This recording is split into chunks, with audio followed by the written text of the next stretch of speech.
Hyderabad people's ప్లాజాలో Telangana international kite festival సందడిగా సాగింది. రెగ్యులర్ పతంగులు కాకుండా రిమోట్ తో ఆపరేట్ చేసే కైట్స్ ని ప్రదర్శించారు.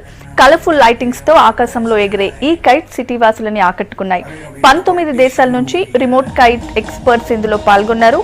మంత్రి చందులాల్, టూరిజం కార్యదర్శి బుర్రా వెంకటేశం హాజరయ్యారు. ఇలాంటి ఇంటర్నేషనల్ కైట్ ఫెస్ట్ ని దేశంలోనే మొదటిసారిగా నిర్వహించడం గర్వంగా ఉందన్నారు అధికారులు.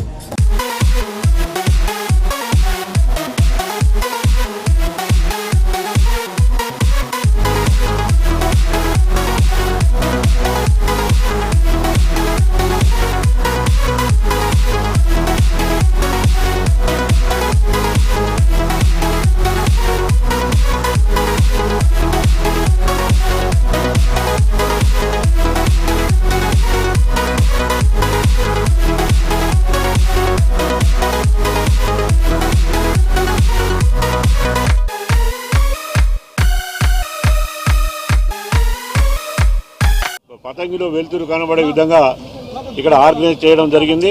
బ్రహ్మాండంగా ఆకాశాన్ని హద్దు లేకుండా మరి పతంగులు నానా రకాలైనటువంటి నానా కలర్ అయినటువంటి పతంగులు రావడం జరిగింది. గత సంవత్సరం 9 దేశాల నుంచి రావడం జరిగింది.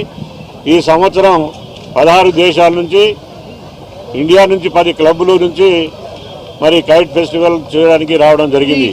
నైట్ కైట్ ఫ్లయింగ్ అనేది చాలా రేర్గా జరుగుతుంది. మనకు సింగపూర్ నుండి ఒక ఎక్స్పర్ట్ గ్రూప్ వచ్చింది, ఇండియా నుండి కూడా కొన్ని గ్రూప్స్ వచ్చాయి. 25 కైట్స్ నైట్ ఫ్లయింగ్లో ఉన్నాయి. ఇప్పుడు రిమోట్తో 10 కైట్లు ఉన్నాయి. ఇండియాలోనే వెరీ ఫస్ట్ టైం, ఇంతవరకు ఎక్కడ జరగలేదు. అహ్మదాబాద్లో 25 ఏళ్ళుగా చేస్తున్నప్పుడు కూడా వాళ్ళని దాటి మనం సెకండ్ ఎడిషన్లోనే ఈసారి వాళ్ళకంటే ముందుకు వెళ్ళే ప్రయత్నంలో ఉన్నాం. రేపు మీరు చూస్తారు, this is only trailer, this is only curtain raiser, it's only sample.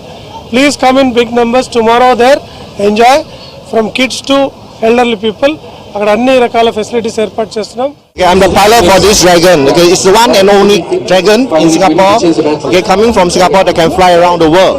We have been to places like China, India especially. This is the first time here. Okay, and you get to see this dragon upgraded and flying all the amazing stunts that you see. Okay, so I hope you guys can really share, let people know about the dragon coming to India.